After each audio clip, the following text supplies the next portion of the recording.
Buenas tardes, Eduardo. Bienvenido a Libro Abierto. Eres economista, periodista y docente, así que debes tener una agenda bastante agitada, sobre todo ahora con esta coyuntura política, social y sanitaria tan adversa. Gracias por acompañarnos en este breve paréntesis cultural y conversar de tu libro El Pequeño Inca, que fue presentado en la Feria Internacional del Libro y se encuentra a la venta en nuestra librería Casa Tomada con bastante acogida. Buenas tardes, Eduardo. Roberto, muchas gracias por invitarme a tu espacio. Muchas gracias. Has dedicado tu vida profesional al campo de la economía y al periodismo económico. ¿De dónde nace tu interés por esta época de nuestra historia?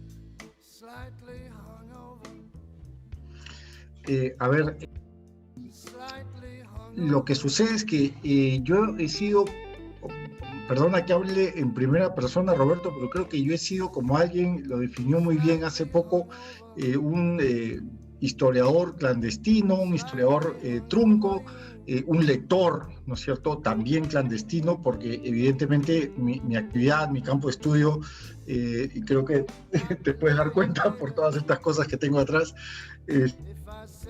evidentemente pues no ha sido ni la literatura, ni el diseño, la creación literaria, ficcional.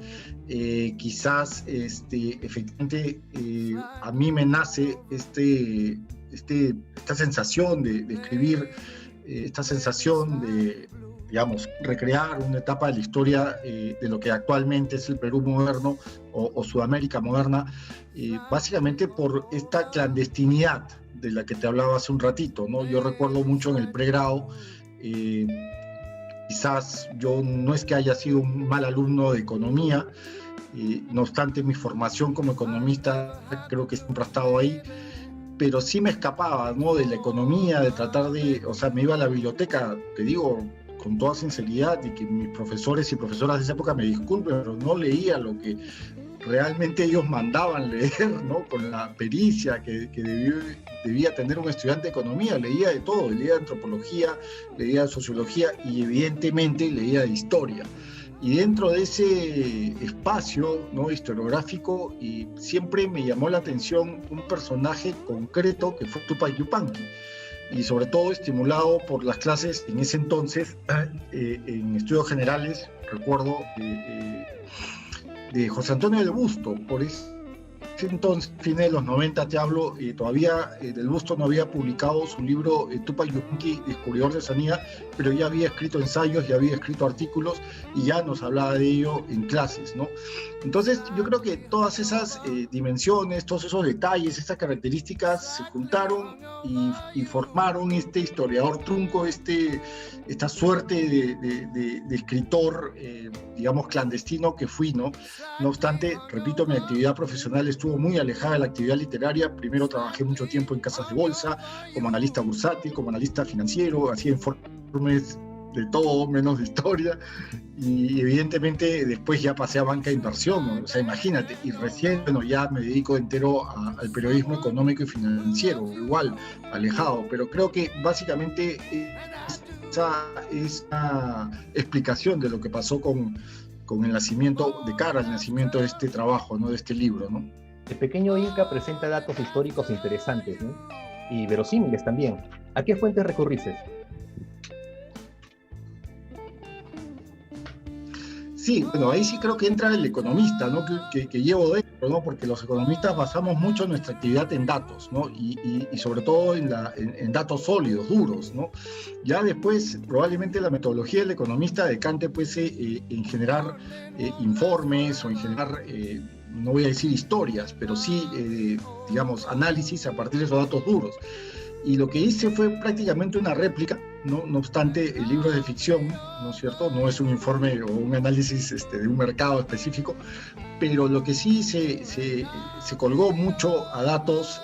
Básicamente empecé, evidentemente, ya te mencioné a José Antonio del Busto con su espectacular trabajo, ¿no?, Tupac Yupanqui, Descubridor de Sanidad, pero más atrás me colgué a cronistas no voy a decir de la época, pero fueron cronistas muy precoces que escribieron, Roberto, basándose incluso en testimonios de amautas, en testimonio de caciques, de curacas, en testimonios orales, ¿no? Tras 40 años después de la conquista, ¿no? Como puede ser, no sé, Bernabé Cobo, Balboa, el mismo Balboa, Sarmiento, ¿no es cierto?, que son los llamados cronistas cuarentones. Cuarentones no por edad, sino porque escribieron en una media de 40 años después de la conquista, ¿no? Con lo cual, repito, sus conocimientos, ¿no?, a propósito de lo que hicieron los incas, fueron muy precoces y además más pegados a la realidad, ¿no es cierto? Por lo menos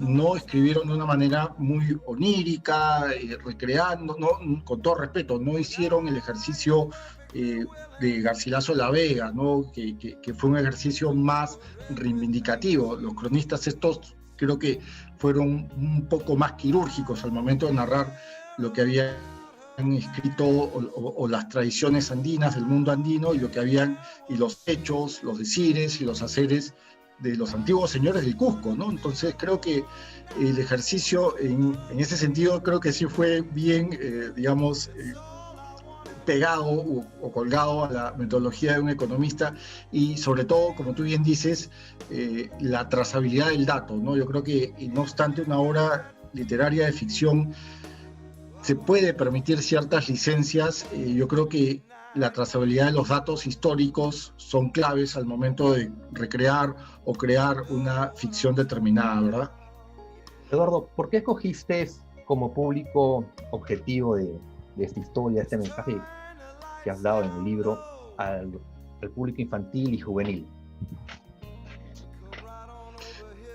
Es una muy buena pregunta, es una pregunta que hasta ahora creo que nadie me la ha hecho, pero yo lo que podría decirte es que efectivamente, por mi campo de estudio, evidentemente yo no iba a escribir un ensayo sesudo, científicamente historiográfico alrededor de la figura de Tupac Yupanqui y al interior, ¿no es cierto?, del pequeño Inca, ¿no?, que es básicamente una recreación de la infancia que tuvo este décimo Inca, este décimo señor del Tahuantinsuyo.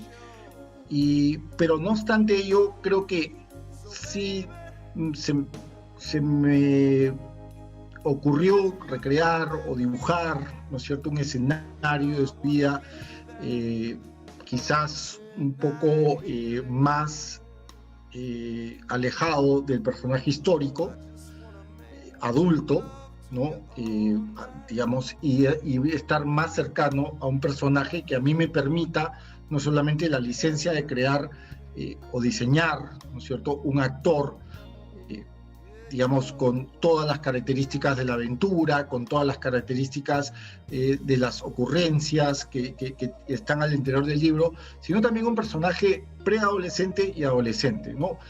Porque eso, de alguna manera, y esto te lo digo, digamos, con toda la franqueza del mundo, a mí me permitía también abrir espacios de diálogo y generar espacios de diálogo, sobre todo con los más jóvenes, ¿no?, con los chicos y las chicas, que muchas veces, y ese fue mi caso de pequeño, vivimos, ¿no es cierto?, alejados física y emocionalmente de nuestra historia, física y emocionalmente de nuestras raíces, física y emocionalmente de nuestro pasado y de nuestra memoria, ¿no? Y esto no lo digo como cliché, esto no lo digo como digamos, como recurrente verdad de perogrullo.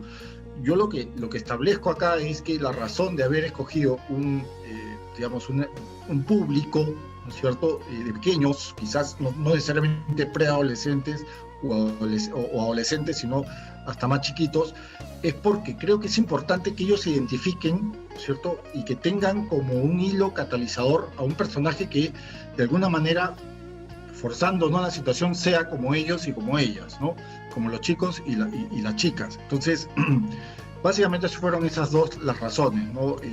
O quizás tres, ¿no? Primero, que evidentemente pues no iba a escribir algo muy científico. Segundo, que pues de alguna manera escribir de un chico, ¿no es cierto?, un preadolescente o un adolescente, me permitía también recrear una serie de aventuras con una serie de valores como la amistad, el amor, la traición, no solamente positivos sino negativos. Y lo tercero es que tiene que ver con esta identificación, ¿no?, y tratar en este proceso de identificación, de memoria, de recrear una memoria, tratar o intentar de que no solamente sea una memoria en función a nuestra peruanidad, porque definitivamente el imperio de los incas no fue un imperio, digamos, del Perú actual, fue un imperio sudamericano, ¿no? Entonces, a mí me encanta, una de mis esperanzas y objetivos, y con esto acabo, es que no solamente me lean niños o niñas del Perú, que me lean niños o niñas de Chile, de Argentina, del norte de Argentina, que fue conquistado por Tupac Yupanqui, del Ecuador o del sur de Colombia, ¿no? Y evidentemente también de Bolivia, ¿no? Que también fueron conquistas importantes de Tupac Yupanqui. Es decir, creo que es importante destacar ello, ¿no? Y por eso es que diseñé este personaje en función a este público, ¿no? Hablas con bastante entusiasmo, ¿no? ¿Te ha gustado esta experiencia de publicar un libro? ¿Se vienen nuevos proyectos literarios? De hecho, la historia, no quiero hacer mucho spoiler, pero la historia del pequeño Inca es un primer libro, es una primera entrega, porque narro evidentemente la vida de él de pequeño y de adolescente, de cara a cuando él ya, y esto es un dato que lo podemos trazar por todos lados, de cara a que él, siendo príncipe de la corona, ¿no? El Churiauqui, creó o tuvo el estímulo de emprender este maravilloso viaje a Oceanía, un viaje que además fue redondo, ¿no? O sea, fue y regresó, ¿no? De acuerdo con cronistas y de acuerdo con historiadores más modernos, ¿no? Y el segundo libro, repito, no quiero hacer un spoiler, pero el segundo libro va a tratar justamente de ese viaje, siendo él también muy joven, ¿no? Porque lo más probable es que él haya hecho este viaje en una horquilla entre los 22 a 24 años, con lo cual creo que también no dejó pues de entusiasmar a un público evidentemente también joven, ¿no? Entonces sí, lo más probable es que haya una segunda entrega y esperemos que haya también una tercera, ¿no? Porque la vida de este Inca, que fue un Inca increíble, quizás alcanzó más o quizás el mismo renombre o más que el padre de Pachacútec, y evidentemente más renombre que el abuelo, que fue Wiracocha Inca. Entonces yo creo que la riqueza de la vida que tuvo este Inca, para mí definitivo, todavía da para crear más ficción, ¿no? Entonces esto no va a ser, este no va a ser ni el primer ni el último libro, ¿no? Y efectivamente tienes razón, escribí con mucho placer y con mucha alegría, ¿no? Y con mucha satisfacción este libro, ¿no? Sí, felicitaciones, Eduardo, y qué bueno para nuestros lectores que nos están escuchando saber que va a ser una saga y que se vienen nuevas publicaciones tuyas, ¿no? Sobre este personaje. De todas maneras. Eduardo, siendo tan versátil, periodista, economista, ahora escritor, si fueses un libro, ¿de qué género serías? Yo creo que el género que yo escogería sería algo digamos, una dimensión vinculada a la historia, ¿no es cierto?, a la literatura épica quizás, y también a la recreación ficcional de personajes. O sea, me gustaría, no sé, ser una obra de Taylor Cadwell, por ejemplo, ¿no? Ser, ¿no? O de Marguerite Yourcenar, ¿no es cierto?, describiendo héroes o heroínas, ¿no es cierto?, no solamente, digamos, de la política, sino también, pues, sin tratar, evidentemente, de romantizar la guerra, pero también quizás me encantaría hacer una creación de Taylor Caldwell, y te mencionaba Taylor Caldwell porque ella, pues, sí recorrió transversalmente la historia y sí recorrió transversalmente también grandes personajes históricos, pero que ella los transformó en personajes épicos, ¿no? Me encantaría hacer eso, ¿no? Un libro de Taylor Caldwell o de Marguerite Yourcenar, ¿no? Un león de Dios. Vale, el león del Imperio Incaico. Dime, ¿esta aventura de Tupac Yupanqui para ti tiene más de heroico que de científico o de aventurero? Es una muy buena pregunta, porque para mí sí hay, digamos, trazos de la vida de este Inca, de este hombre, muy interesantes y que tienen que ver efectivamente con una suerte de heroicidad, ¿no es cierto?, de épica, ¿no? Y creo que no exagero, porque los cronistas que te mencioné al principio suelen ser muy duros. El cronista de la conquista, el que escribió a propósito de la conquista, sobre todo siendo españoles, siempre fueron muy duros. Sin embargo, con Tupac Yupanqui siempre se tomaron una licencia de admiración, y esto no fue, digamos, una obligación que les vino como una suerte de mandato de la corona, de escribir bien de los señores del Cusco, porque si no se nos rebelaban. Yo noto que Tupac Yupanqui tuvo muchos visos en su vida de características épicas, y creo que no exagero. Conquistar lo que él conquistó y sobre todo la manera como lo hizo, ¿no es cierto? Creo que sí lo hace ser un personaje muy heroico, ¿no? Y evidentemente humano, porque además hay una característica que me gusta mucho en este Inca, ¿no? Que él no fue parte de un imperio destructor, ¿verdad? Él fue parte de un imperio constructor, porque esa era, digamos, la manera de actuar de este rodillo, ¿no? Abrazador, porque tampoco vamos a romantizarlo, ¿no? O sea, tampoco vamos a decir que todo fue perfecto, porque era un rodillo abrazador, era un rodillo que se metía pues a otros reinos y conquistaba y se adjudicaba territorios y se adjudicaba almas, voluntades y religiones, ¿no es cierto?, para sugerir las suyas. Pero no obstante eso, creo que me parece que fue un Inca constructor en la medida que era parte del ethos, ¿no? Es un concepto muy amplio, pero a la vez muy rico, ¿no? Que tiene que ver con el espíritu, ¿no es cierto? El espíritu de conquista, el espíritu que tenía el imperio de los incas, que era un espíritu evidentemente constructor, ¿no es cierto? Entonces, eso me llamó mucho la atención, y yo creo que fue un personaje más épico, más tirado hacia la épica, hacia el heroísmo, ¿no es cierto?, que otra cosa, ¿no? Y eso definitivamente también atrae, ¿no? Y atrae mucho. Bueno, muchas gracias por estar con nosotros. Fue Eduardo Recoba Martínez.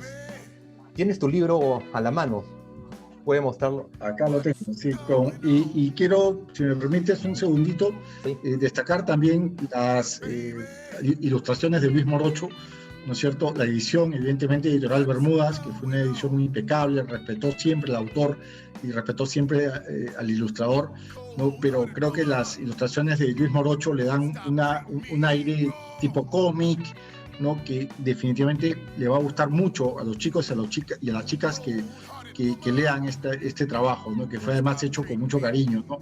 Y donde los personajes son extremadamente dinámicos y donde estoy seguro también el texto lo es, ¿no? Así es una obra muy recomendable para los más pequeños, datos verosímiles, datos reales, una prosa dinámica y divertida, los diálogos también son muy buenos, las ilustraciones también quería mencionarlo, y la edición de tapa dura, pues es un libro de lujo. Felicitaciones, Eduardo. No, muchas gracias a ustedes y por este espacio que es una isla dentro de estos días que estamos viviendo, ¿no? Una bonita isla, por cierto. Gracias, Eduardo. Gracias a ustedes.